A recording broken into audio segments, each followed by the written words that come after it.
umeonewa ni kwa sababu ya kutokujua haya. Sasa unisikilize ili usikosee kama ulikuwa unakosea. Haleluya.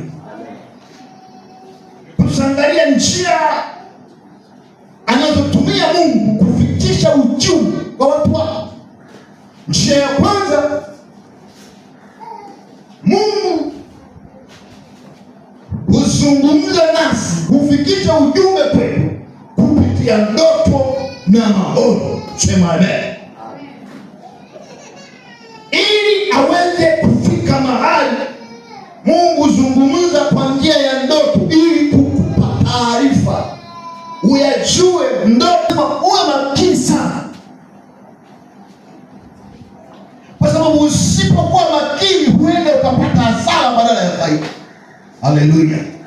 Lengo la Mungu ni kukusaidia ili uweze kupata faida, wala tu hasara. Ndio maana nitangulia kusema, kwa hiyo Mungu wetu wakati mwingine hutufikishia ujumbe kwa njia ya ndoto. Kuna watu wengine mnaotaka ndoto mnapuuza. Ndugu zangu, Mungu anasema kupitia nini?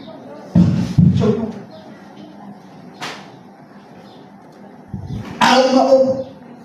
Ndoto humpata mtu anapokuwa usingizini. Sema amina.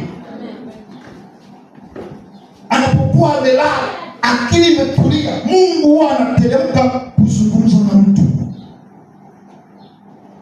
Anaanza kupasha habari. Jina la Bwana libarikiwe. Kwa hiyo ndoto inaweza ikaja Mungu anapotaka kuleta ujumbe kwako, lakini kuna ndoto nyingine huja kwa ajili ya uchovu. Sema amina. Ambayo akili na ufahamu vinaanza kureview yale matukio ambayo yaliyopita. Iko ndoto za namna hiyo, hiyo za kawaida sana.